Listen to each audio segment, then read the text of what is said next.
All right, so Dr. Evil here, Mrs. Evil right there, and we are back home safe and sound from our week spent in Berlin, Germany. And we wanted to give you some of our thoughts about what we experienced, and I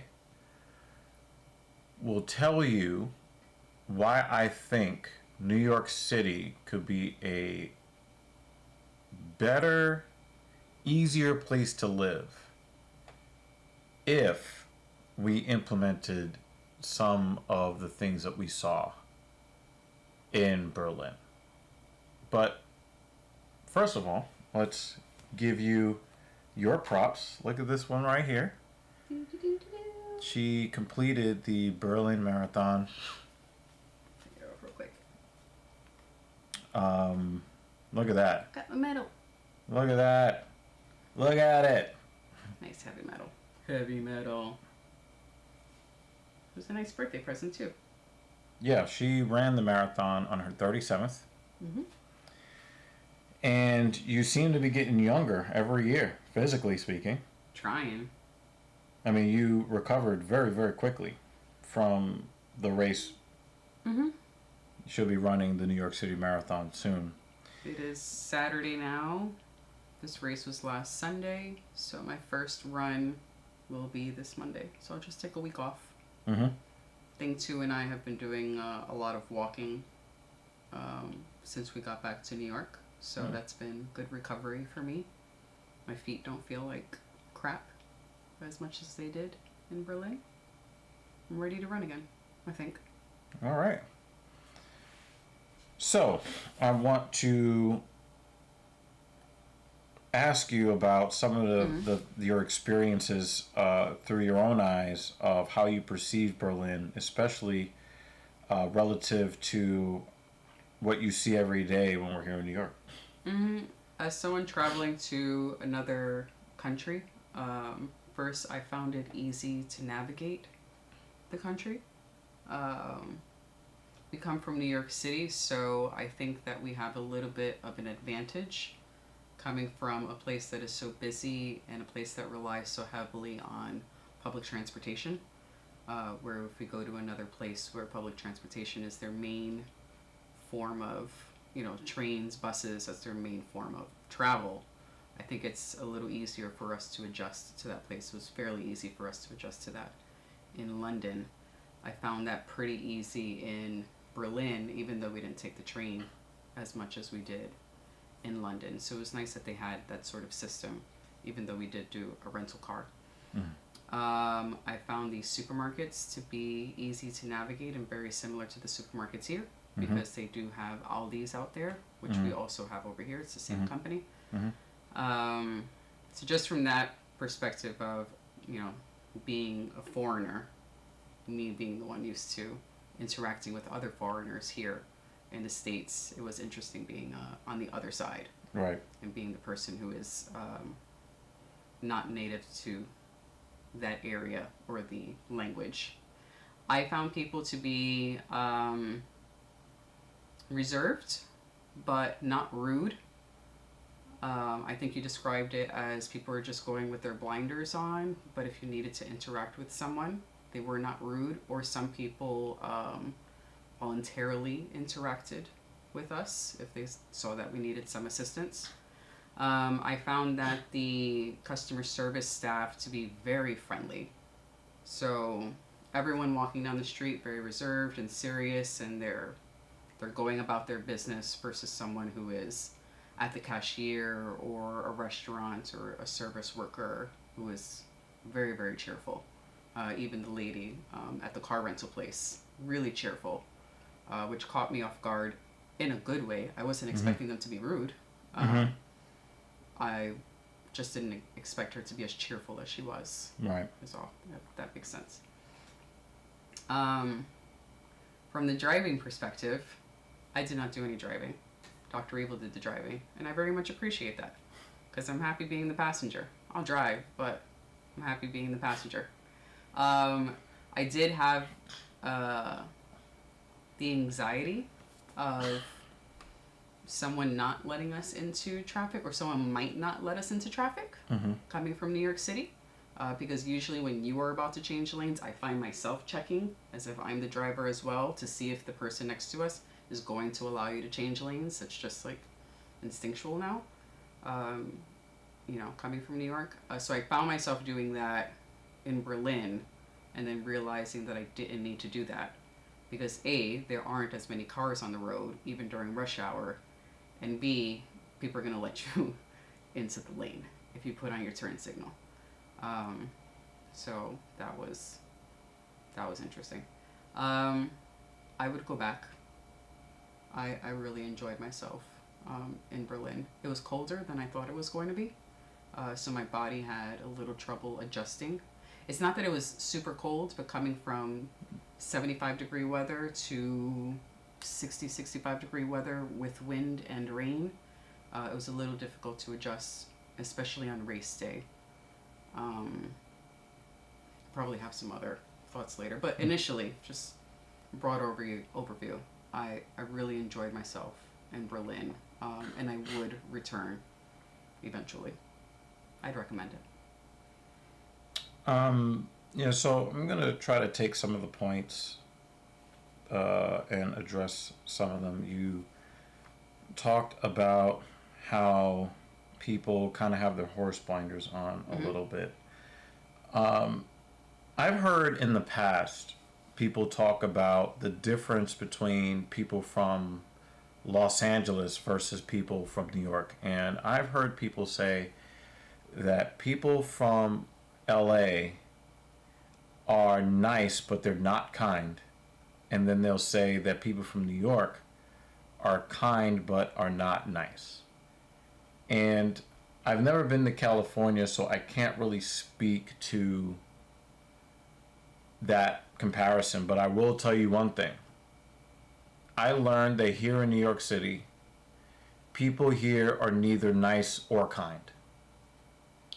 And there were a lot of things that I saw in Berlin, which is a fairly large city, not as congested as we are here in New York City, but they are a modern city. There were several blocks that reminded us of communities in Queens, Brooklyn, and Manhattan. So there was an air of familiarity as far as architecture and the like. I learned that culture is the single driving force for how happy you can be in any community. I learned that you don't necessarily need to have a lot of money. You don't need to have designer clothes. You don't need to have a fancy car or the biggest house or the condo in the penthouse. And the reason I say that is I looked at parallel situations that we would find here in New York and then look at the experience in Berlin. Now, these situations in and of themselves are exactly identical, but how those experiences are experienced is like night and day. Yeah. So you talked about how the lady at the car rental was so bright and cheery, kind of caught you off guard. I kind of have an expectation of that just dealing with service workers. That's my expectation, but all too often you see a lot of 1,000-yard stares. They're kind of sullen, or sometimes at the very best that you can actually experience would be very sterile. And so when in Berlin, I don't remember dealing with a single dull, monotone, annoyed, angry, pissed off, why are you here? Oh my God, I got to deal with another person. I didn't get that sense at all.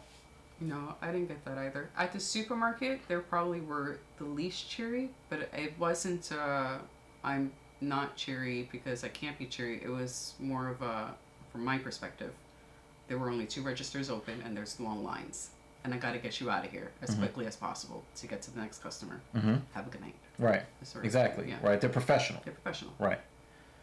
I found that most people were very much to the point, but they didn't have that feeling of misery that you normally would get from a person whose labor is being actively exploited to the detriment of the employee. They're not disassociating in between customers. Right. Or disassociating while dealing with the customer. Yeah. Right. So I started to see a kind of like a web of different things that seem to be unrelated, but are absolutely related, and led to me developing the idea for this video. When you look at the driving dynamics, I did all the driving, and I drove pretty much every day because I needed to hit the gym, which was way on the other side of the city. And there were some bad traffic jams, even by New York standards, mostly due to construction. Right. However, I noticed that in the worst of the traffic situations, they never got as bad as they could. And I immediately knew why. So we were in heavy traffic yesterday here in New York, leaving the gym to come home. When the light turned red, did people stop filling up the intersection here? No, they what we call blocked the box. Right. So we have a terminology here in New York, blocking the box, where when the light turns red, cars will still fill up the intersection, preventing the perpendicular traffic from moving through, because they don't want to sit in the traffic anymore themselves. They're only thinking about themselves. So they'll just create more traffic. So it creates more traffic. And then the traffic backs up to create really a cascading effect of more selfish people creating more bad road experience for other people that backs up the traffic, and then it kind of just spreads out where you get this large grid of gridlock, all because it's starting with 3 or 4 people who just didn't want to wait at that red light, and they didn't care about anybody else. In Berlin, not only did that never happen, where people voluntarily entered the box knowing they could not make it across. Right. They did not honk at people who refused to block the box. Whenever there was a situation where 2 lanes had to become 1, if you put on your turn signal, the person behind your the passenger side, or the back, the passenger doors, if they're behind the passenger door of your vehicle and you put on your turn signal, they will immediately apply the brake to their car and wait for you to pass in front of them in traffic. Here in New York City, if I put on my turn signal to change lanes, 8 cars will speed up to block me from changing lanes. And they do not understand that the traffic gets worse when you do that, because when a car is waiting to change lanes, he's actually blocking the traffic of the cars behind them. But here's the thing, the people who are blocking me from changing the lane because they just can't have a vehicle get in front of them, because that's the worst thing that can happen to them, they don't care about the other traffic that's being created because it's behind them. They only care about themselves. Now, in Germany, I recognize that not only do people share the road willingly and enthusiastically, they also are very patient. They don't honk their horn, and Unless someone does something unsafe. right, Which we did witness. And the unsafe wasn't like as bad as it is here in New York, but if someone kind of like broke the rules, Right. someone would honk, and that's just right. it's really the only time I heard honking. And that was very infrequent.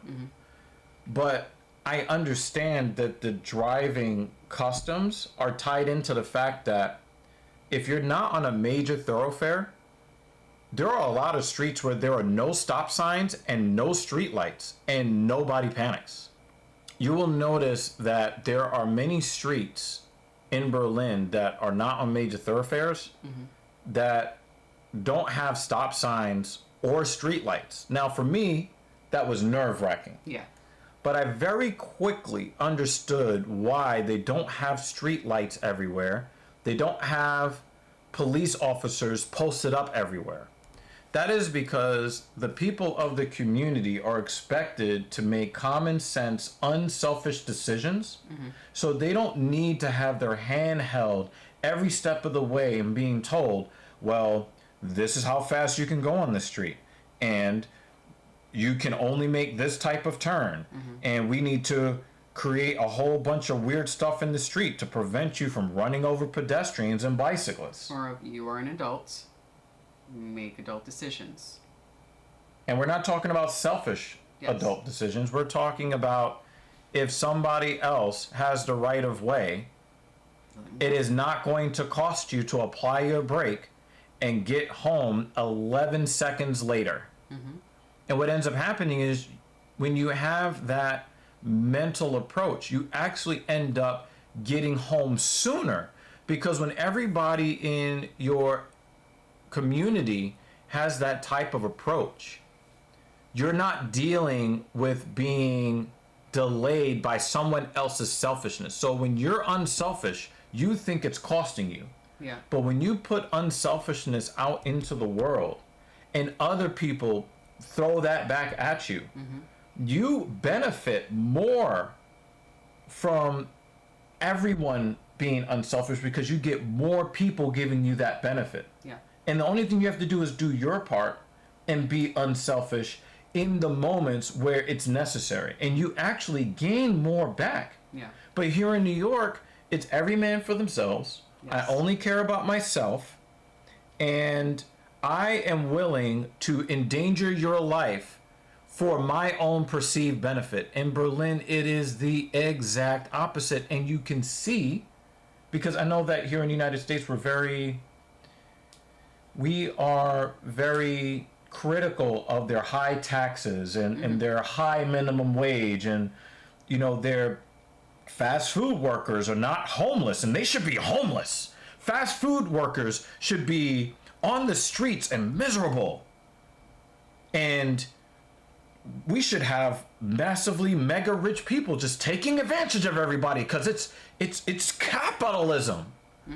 They have capitalism in Berlin, right? But the thing is, I recognize that in Berlin, their custom is born out of the fact that everybody has a stake in their community.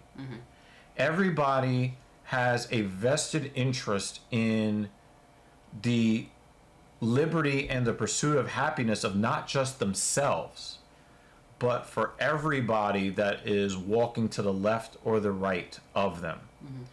And the environment, we didn't see nearly as many homeless people, and the ones that we did see were not aggressive toward anyone. And I think that all of these things are connected. New York City could be an even better city to live in if people thought more about other people besides themselves. And if everybody embraced that kind of spirit, you would actually get faster traffic flow. You would get a better experience on public transportation, because I know that you were on the public transportation. What was that like? The public transportation is the way the ticket system is more of an honor system. We do have a similar ticket system in certain parts of the U.S. The one that I think of right now are parts of New Jersey, where you purchase a ticket, you punch it, and then you get on the train. And the only time you need to prove that you have paid a fare is if a worker comes by and asks for your ticket. And you don't know when that's going to happen. You just need to be ready to present your ticket and to show proof of payment. Right. So that's what I mean by the honor system. Could you theoretically just get on without paying? Yeah. but that's a big no-no. Right. I could tell you that I've read directly from Germans, they will scold someone for doing that. So I joined a Facebook group that's like a Berlin, Germany tourism Facebook group in prepping for this trip. And there are people who live in Germany who will answer questions about the country, where to stay, places to visit, things like that. If you want to ask a question directly to someone who lives there. And someone had posted about how they did not purchase a ticket. They got on the train, everything was fine, and no one asked them for their, to prove that they paid. Mm-hmm. And people got in the comments and were pissed off that they did that. They were like, "No, you lied, you stole. That's not how this works." Right. They were very upset about it. But think about the spirit of that. Yeah. Right? If everybody is expected to do the right thing, Mm-hmm. you don't need as many laws. You don't need as much law enforcement when people count on you to live with a certain moral code, Mm-hmm. where again you think about someone other than yourself. Right. And now you don't have the government oversight breathing down your neck and creating, new forms of surveillance. Yeah. And new forms of kind of cracking down on things that really don't need to be cracked Like down those on. resources can be spent somewhere else. Those people could be used somewhere else, Right. doing another job. But the transit system itself, like I said, we didn't travel much because we were in the center of the city. We were not far from Tiergarten was the park. That's the start and end line for the Berlin Marathon. So everything was pretty much within walking distance minus your gym. But the purchasing of the ticket is really easy, even for someone who is not used to the country. There are apps for it. It's easy to purchase a ticket on the app. Their zone system is easy to navigate. The zone system in New Jersey is hard. It's just way too hard. It's not that type of zone system. It's zone A, B, or C. You're probably going to be traveling within zones A and B because that's where all the important things are. Unless you're traveling to the airport, then you need a zone C. Or if you're like, oh, I'm going further than I thought, you purchase an additional zone C ticket. But it's not a barrier as far as traveling. You won't go like, oops, I didn't know how to purchase a ticket. It was too hard for me to purchase a ticket. You could say that here in New York City or traveling in New Jersey. Not in Germany. Or not in Berlin. I don't know about the other cities. I found it extremely easy to travel. If we needed to travel to a further city, which we almost did, I felt comfortable enough to do that. The train ride itself was clean. It was fast. The trains got there on time. Everyone on the train was polite, nice. Like, we're just going to our destination. I didn't feel like someone was going to try to rob me. I didn't feel like someone was going to try to push me in front of the track, into the train tracks. It was a good experience. I hear that there's a far right movement because they're all mad at migrants over there. I saw very few migrants. There really wasn't that many there. And I'm glad that you spoke to the cleanliness of the subway system. On that topic, cleanliness in general. There was a lot of bird poop. Yeah. Right? Yeah. And there were crows wearing hoodies. The crows were cool. We'll put up a photo. I think they're called hooded crows. There were crows wearing hoodies. They were cool. I will say that I saw no litter anywhere. I saw clean. I saw a lot of people walking dogs. I didn't see any leftover excrement on the street. Mm-hmm. I did not see overflowing garbage cans. I didn't see people throwing stuff in the streets. No litter.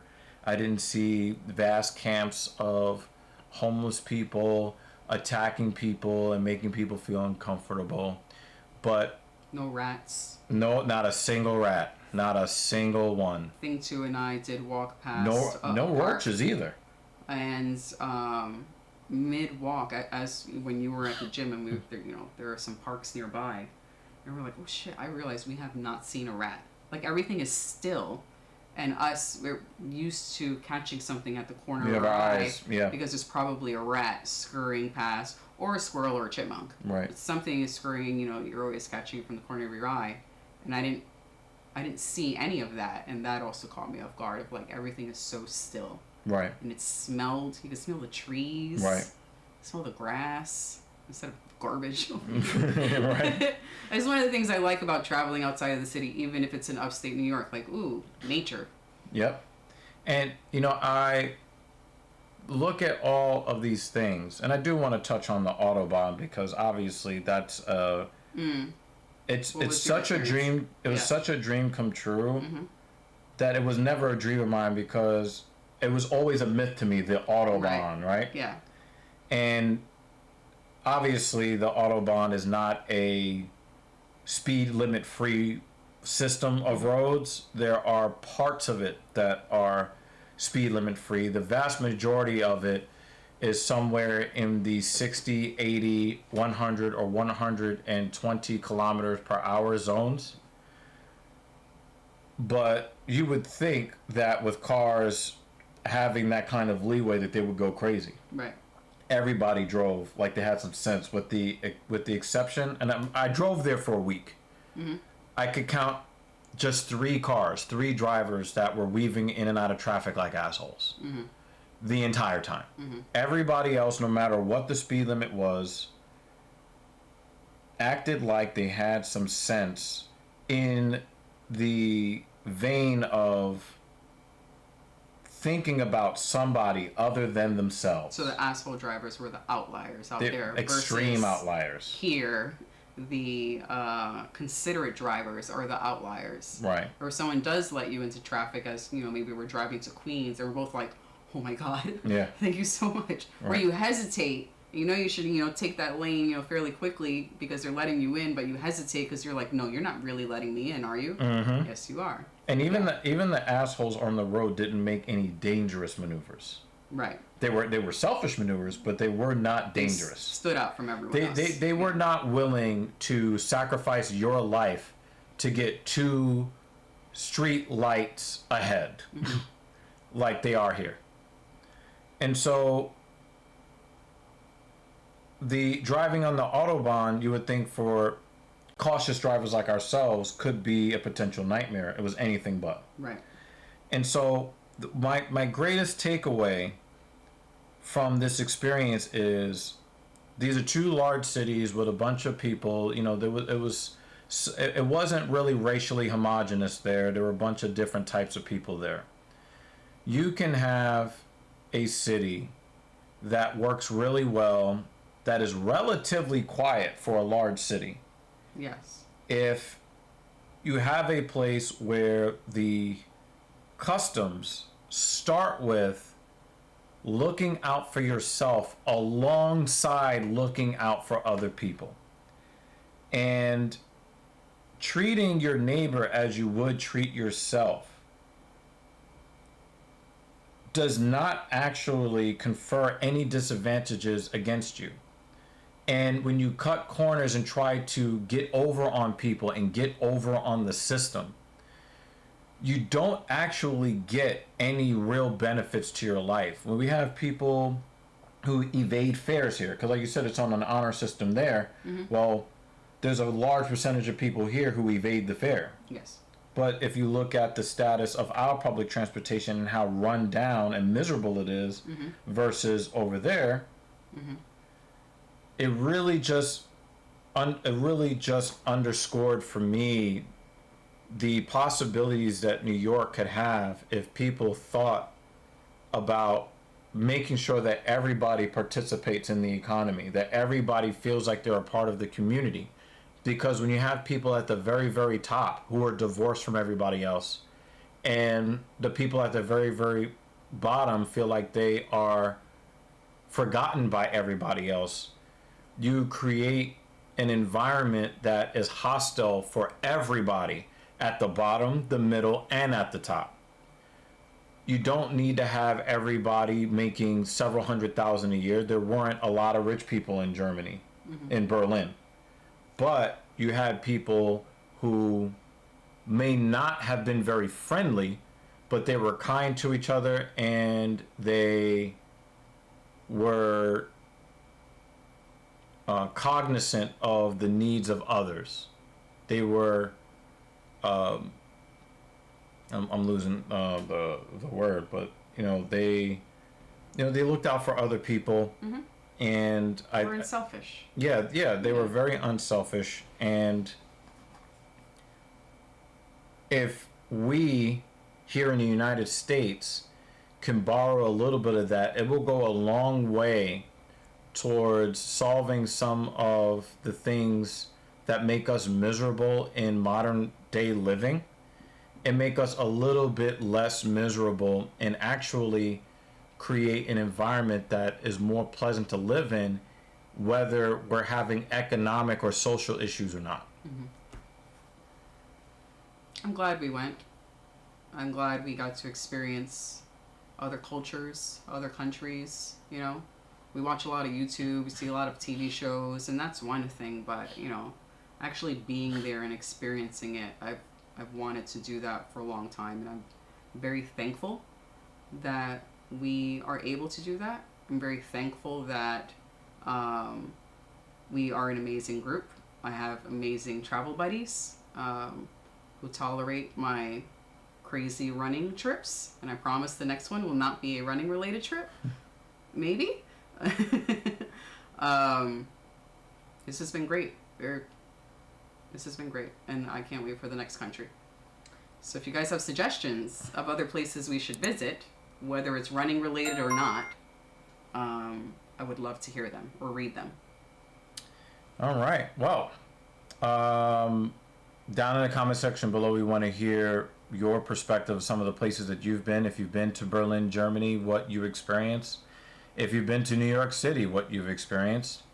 What is it like in the cities and towns that you guys live in? Please put all of your comments in the comment section down below, and we will see you next time. Bye, guys.